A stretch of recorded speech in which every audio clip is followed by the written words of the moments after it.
agora vamos a review do capítulo 1081 de One Piece, intitulado 10th Ship Captain. É o décimo capitão aí, viu? A gente, essa semana, né? Semana passada, tô atrasado. O One Piece teve na página principal, na capa da Shonen Jump. Tá todo mundo vestido de gato aí. Deve ser algum feriado lá no Japão. Todo mundo vestido de gato, exceto o Deco aí. O Deco é um gato mutante. As orelhas do Deco são parte do corpo dele. Bem nojento esse negócio aí. Mas foda-se o Deco. A gente segue pra página colorida aqui. O Oda fez uma página colorida. São duas páginas, na verdade, é um spread. De todos os homens do Chapéu de Palha dormindo. E o Sanji está lendo um livro chamado Cooking.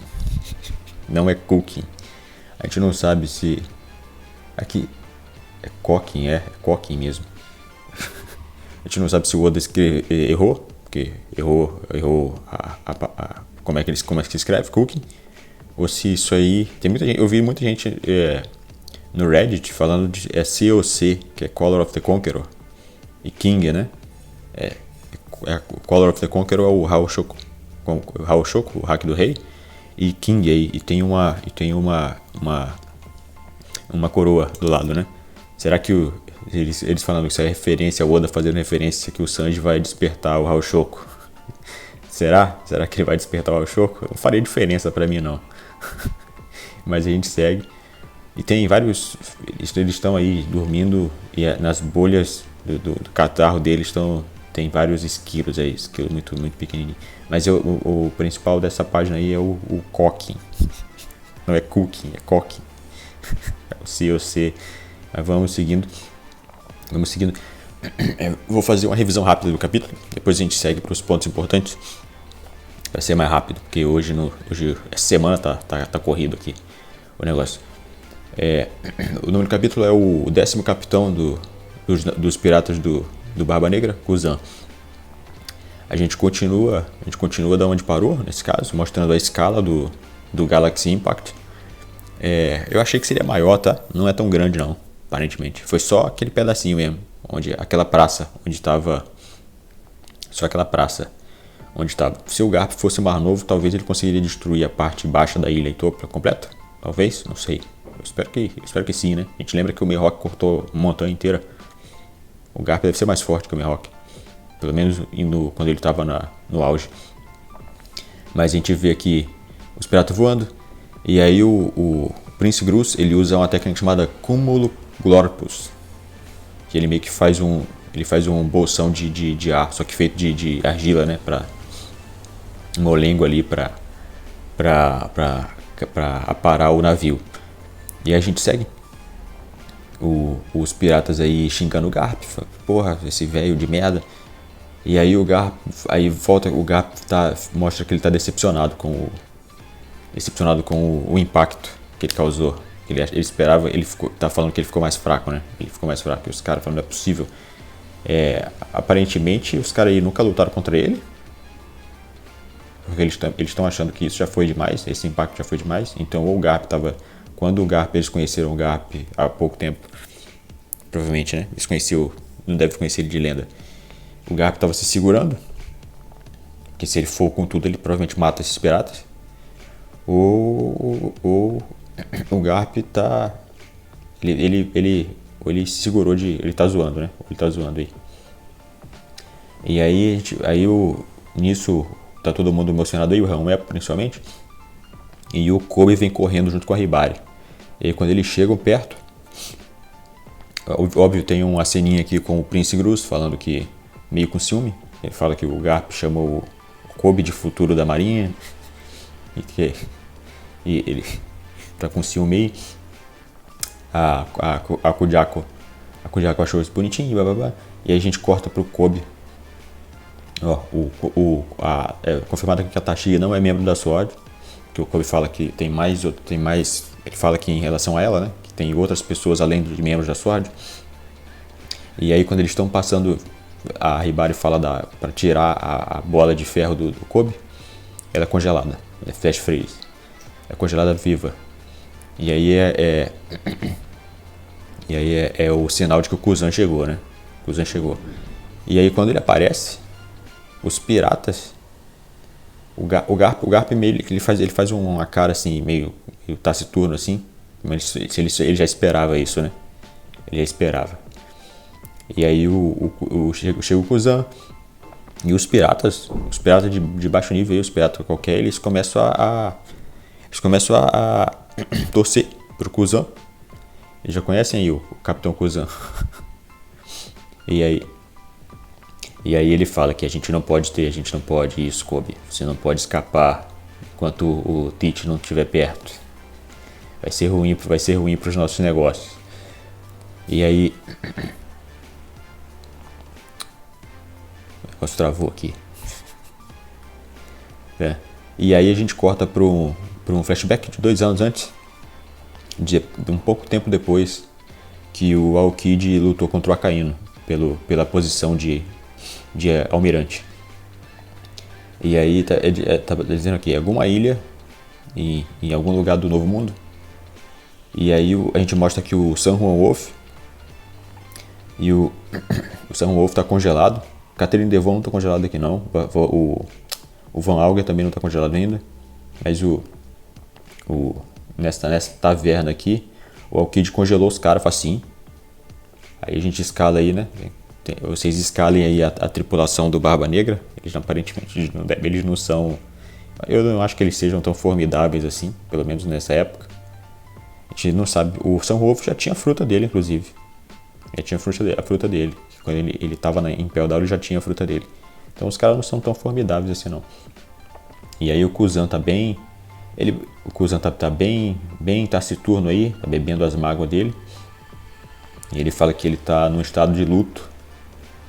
E não é pra eles encherem o saco dele nesse momento. Enquanto o Barba Negra, ele pede pra ele descongelar a tripulação dele. E aí quando mostra essa expressão do Kuzan, que ele quer briga, já corta pra eles bebendo e rindo juntos. E aí ele inclusive descongelou, né? Descongelou o San Wolf, descongelou os outros. E aí eles estão trocando informações aí. Ele conta piadinha e tudo mais, conta uma piadinha de fruta. É igual o Brook conta piada de caveira. O Aokiji aqui, ele conta piadinha de fruta, piadinha de fogo no caso do Akainu. E provavelmente ele vai usar umas piadinhas de gelo também, né? Ele mostra a perna dele. E aí ele fala que os caras perguntam, né? Você perdeu uma perna, você deixou aqui, pelo menos cortou um braço fora do Akainu. Aí ele fala que não, mas ele deve estar todo queimado. Ele deve estar todo queimado. De frio, nesse caso, né? Aí ela fala... Aí a Catherine Devon, ela puxa o assunto pro homem com a cicatriz de fogo, né? Pro homem marcado pelas chamas. E aí eles falam que o quarto poneglypho vermelho da estrada, Road Poneglyph, ele é um dos mais importantes. E ele deve ter... A única cara que sabe desse poneglypho é o homem tocado pelas chamas, né? Ou inclusive o Barba Negra, ele faz o negocinho de aspas aqui do homem com a cicatriz de fogo. E aí aqui o Oda, ele meio que corta, né? Essa parte, ele corta a teoria de que o Aokiji seria esse homem. Que o Aokiji fala, eu? Aí ele fala, não, você... O Vasco Shot, ele fala, não, você acabou de ganhar a sua cicatriz de fogo. Esse cara, o cara tocado pelas chamas, ele aparentemente é uma lenda. Já no mundo de One Piece aí. Talvez ele nem seja humano. É possível que ele... talvez seja algum robô do reino antigo. Não deve ser humano, não. Se o cara é uma lenda aí. Ele é uma lenda tipo o Davy Jones desse mundo aí. Inclusive tinha gente especulando que seria o Davy Jones, né? É dito que o Davy Jones, ele foi que inspirou a tradição da luta Davy Back. O Davy Jones, ele deve ser um homem-peixe nesse universo de One Piece. Então, ó, aí o Lafitte, ele fala que o homem da cicatriz de fogo, ele navega num navio todo negro, o Pérola Negra, e todos os inimigos dele são engolidos por um vortex gigante que qualquer pessoa que se aproxima, eles especulam aqui que talvez seja uma fruta, né? Seja uma fruta, deve ser o usuário da fruta. Eu acho que não, que se for o David Jones, talvez o Oda bote o Kraken aí, que o Oda já fez referência antes. Talvez o cara do navio negro ele tenha um bichinho de estimação que come os outros navios por perto, que passa perto. Mas aí o Shiryu ele fala que a hipótese dele é que seja alguém do governo, porque o governo guarda muita coisa, eles não são santos, e seria mais prático para o governo ter um poneglyph guardado. Desse jeito nenhum pirata nunca alcançaria o One Piece. Então, nessa linha temporal aí a gente pode botar o homem da cicatriz de fogo depois da morte do Roger, porque o One Piece é coisa do Roger, depois da morte do Roger aí. Então o cara é uma lenda, mas ele não é uma lenda tão antiga assim. Talvez seja o Rox, não sei. Todo mundo, a gente fica jogando, a gente fica jogando os caras. Porque o sol é muito difícil ser, porque o sol tá em Elbaf. A gente não sabe se o sol sai pra lá, mas ele, nesse caso, ele contaria como membro do governo e como um cara com grandes conexões aí, né? Pelo menos as conexões antigas dele. Mas o sol, aparentemente, ele não sai de Elbaf. Quem conhece ele sabe que ele tá em Elbaf, né? E inclusive o Aokiji aqui. Aí ele fala que poneglyph, ele não. Eu não tenho boas memórias sobre poneglyphs, não. O único que eu vi dessas pedras estava em Ohara, que eu nunca esqueceria. Mas tudo que ele lembra mesmo foi um velho amigo lutando contra o governo e os olhos de uma menina solitária. E aí que o destino estava na palma das minhas mãos. E aí o Pizarro, ele fala que parece ser uma história bem sem graça aí, os caras rindo aí, tá todo mundo rindo. E aí o Lafitte, ele chega aqui na tocaia aqui, ele fala pro Barba Negra bem de fininho aqui, fala: o que você acha, Comodoro? Se a gente roubasse o poder desse cara, ia ser muito útil pra gente. Aí na hora que eles puxam o Barba Negra, tem o coisa de atenção, né, do Barba Negra aqui. O Barba Negra que percebeu essa história, o Aokiji percebeu também, porque ele tava bem ali. E aí estoura a porradaria e ele já congela a galera. Aí ele confirma aqui, nessa época, que eles já estavam caçando frutas. Já tinha, provavelmente, né, o Barba Negra, ele formou esse bando aí. Ele fala aqui depois, ele explica que ele provavelmente deve ter formado esse bando prometendo. Ele tem esse método de extrair a fruta, né, a fruta das pessoas. Ele provavelmente deve ter vendido de alguma forma esse método para os caras, prometendo poder absoluto, muito dinheiro, provavelmente. O cara inclusive tá no negócio de ser rei aí, tomar território e institucionalizar o território. E aí ele fala aqui, mas é legal lembrar que o Barba Negra ele prefere a diplomacia, né? Ele prefere resolver as coisas como um mandrião aí no acordo que ele vai quebrar depois, né? Do que direto na porrada. E aí ele tenta a diplomacia, que ele fala que não é se a intenção dele não é matar o Aokiji, a intenção é o contrário, porque você não se junta com a gente. E aí os caras falam: você tá maluco, capitão? Aí o Barba Negra ele fala que você tá desempregado, né? Você tá desempregado e você não tem nenhuma oportunidade próxima. Então você aí ele fala que você foi injustiçado. Então ele fala que nesse mundo, no nosso mundo dos piratas, a justiça toma uma forma diferente. Aí o Aokiji fala que você fique atento, porque não é porque a gente bebeu junto que a gente que ele vai confiar neles aí assim tão fácil. E aí o Barba Negra fala que não, também não é pra tanto de confiança não. A gente não tá, ele fala que nesse mundo aqui a gente não tá, no mundo dos piratas a gente não tá navegando por causa que a gente confia um no outro, não. A gente tem interesses. a gente tem interesses e agendas e a gente tá aqui por interesse mútuo. Você não precisa confiar na gente, desde que a gente seja consistente. E aí ele fala que ele fala que a única coisa que os piratas precisam é de agenda, de uma agenda mútua. E aí ele fala que você, aí a gente corta pro presente, né? E a última parte do flashback é o Kuzan lembrando que você é um homem livre, Kuzan. O que você quer fazer? E aparentemente o Kuzan, ele se juntou à tripulação do Barba Negra porque ele quis. É de todo mundo, anos, né? Especulando que o cara era um infiltrado, mas ele é muito difícil ler a expressão do Kuzan aí, nesse caso. Mas eu acho que eu tenho a impressão de que ele se juntou à tripulação do Barba Negra porque ele quis mesmo. O cara tava... Aparentemente o que o Barba Negra ofereceu pra ele, a gente não tem os detalhes, né?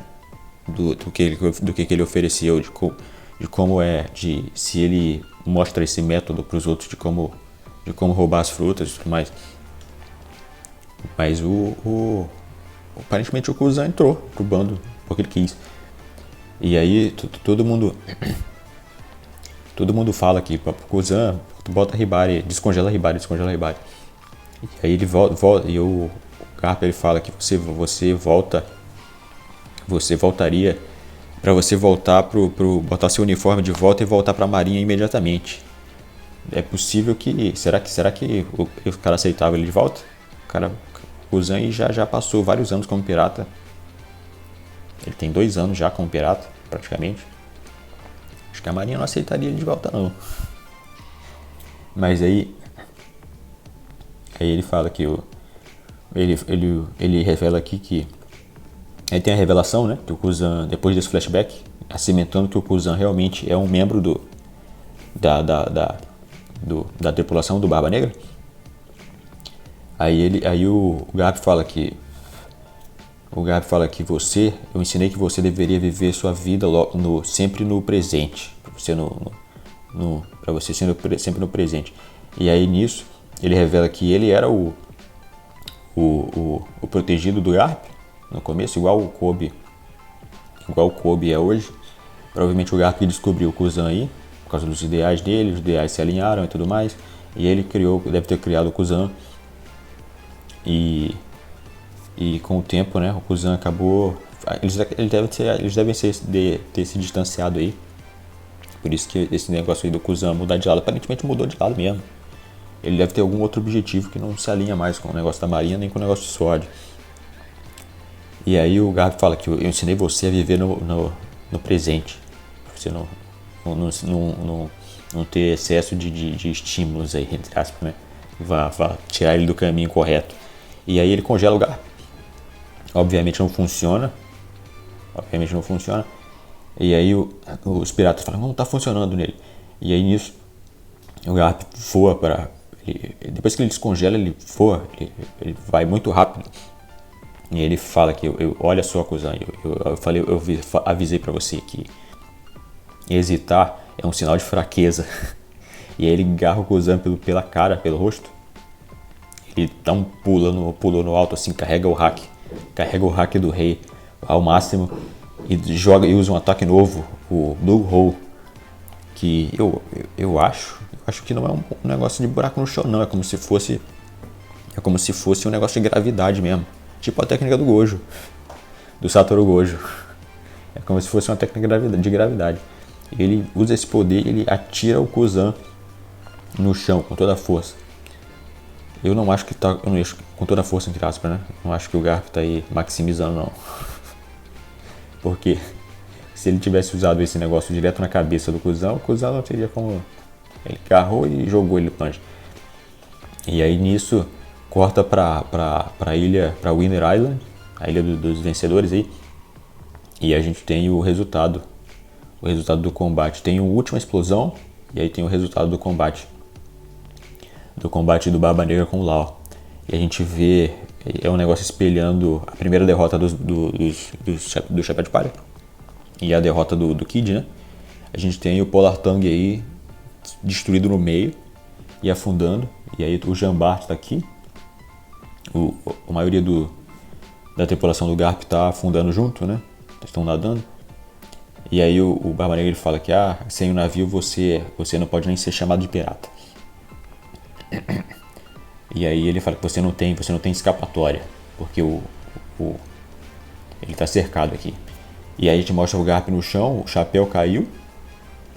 Esse chapéu no caiu também aparentemente é um símbolo aí da derrota do Garp. Do Garp não, do Law. Ele perdeu o chapéu. E a gente tem o Kobe. E aí enquanto o Barba Negra tá falando, tá fazendo o monólogo dele, a gente tem uma lembrança rapidinha do Chopper aqui. O Beppo, ele fala que você realmente fez isso pra mim? E aí o Chopper fala que mas eu não posso garantir que funcione. Tinha muita gente falando que isso era uma das Rumble Balls do Chopper, das normais, mas eu acho que não, porque o Beppo ele fala que você fez isso pra mim, como se fosse o Chopper tivesse feito uma balinha de medida, sob medida para um Mink. Ele deve ter feito isso usando a Carrot de cobaia, né? Ela deve ter ajudado a fazer isso aí. E aí o Beppo que tá no chão, ele come essa Rumble Ball aí, especial para Minks. E aí o Barba Negra, ele revela que ele sabe do poder da Ope Ope no Mi. E ele fala que o que a gente devia fazer? A gente deveria vender, porque é a fruta mais cara do mundo, né? Ou que se você me daria vida eterna, nesse caso, né? Que é o poder da cirurgia de vida eterna. E aí o Beppo, depois que ele come a Rumble Ball, ele começa a virar Super Saiyajin.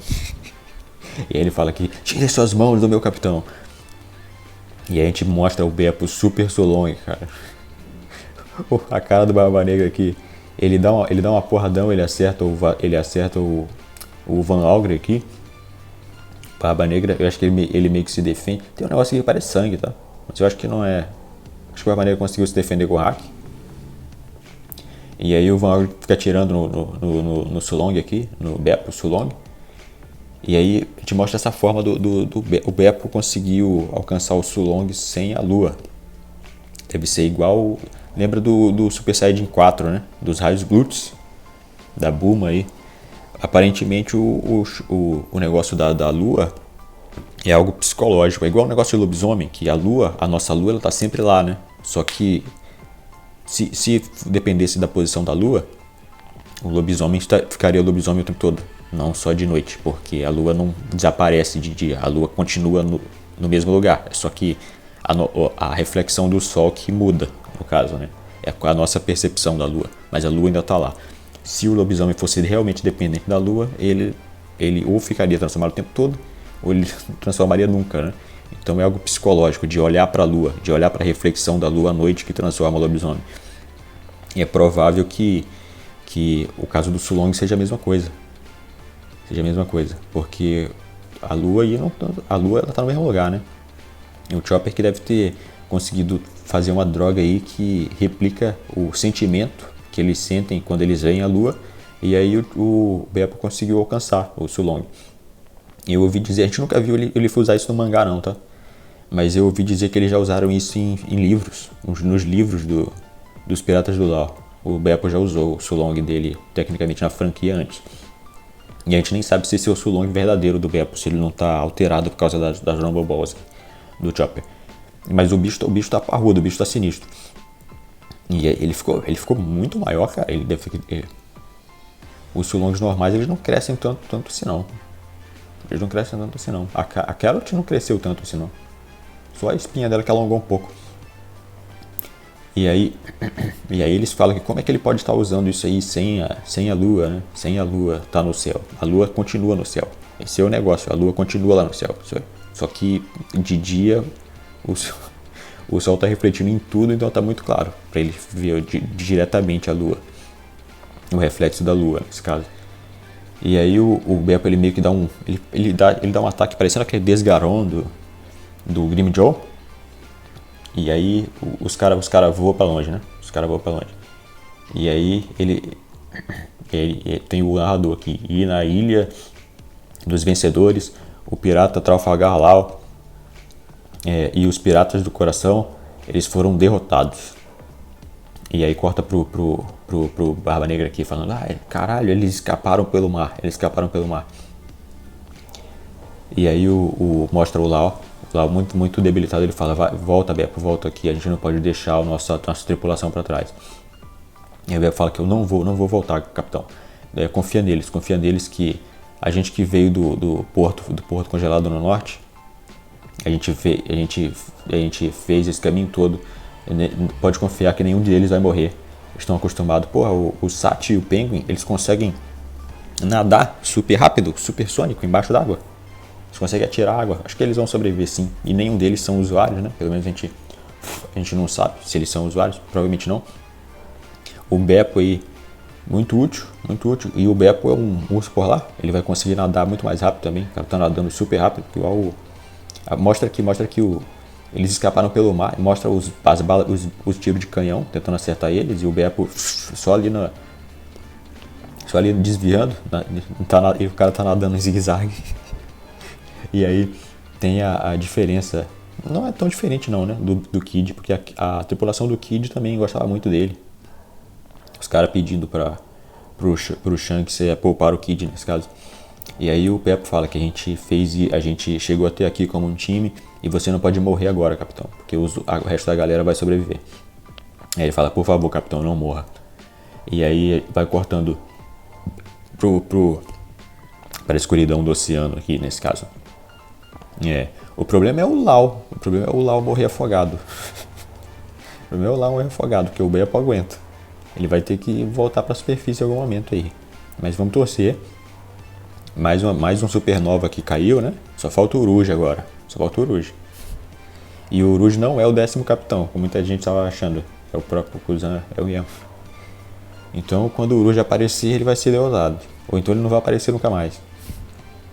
Mas isso aí, mais um supernova. Os supernovas estão acabados agora. Vez. Esse foi o capítulo. Foi bem mais rápido do que eu achei do que parecia nos spoilers, né? Bem mais rápido. Teve 2 segmentos só nesse capítulo e um flashback. Mas bem interessante, bem interessante, principalmente a parte da lua aí, do lobisomem. O Chopper, em vez de ele ir para ele enxergar o negócio de forma linear, né? Viu a lua e vira Sulong. O Chopper foi no sentimento dos caras aí de ver a lua. Ele deve ter replicado isso com drogas aí. E aí agora inclusive se tivesse algum link com a técnica de lembrança, né? Será que igual o Dragon Ball que o Mestre Kame ele faz o lobisomem lá só lembrar da lua, lembrar de como era a lua. E aí ele consegue voltar ao normal. O cara que ficou preso na forma de lobisomem. No Dragon Ballzinho. Então isso é interessante pra cacete. A gente sempre quis ver, né, os resultados das Rumble Balls aí com outras frutas. Será que faz com a Paramécia? O que faria com a Lugia? O que faria com um outro Zoa? E agora com os Minks, né? Muito interessante isso aí. Mas esse foi o capítulo. A gente fica por aqui. Se você curtiu, deixa um like aí, deixa um comentário se tiver alguma coisa para acrescentar. Se tiver alguma teoria interessante que vocês queriam que chegasse a mim, deixa aí nos comentários. Se você ficar interessado nos meus reviews, toda semana eu tô aqui, exceto quando não tem capítulo, né? Toda semana eu tô aqui, então você se inscreve aí. E é isso, galera. Até a próxima. Valeu aí.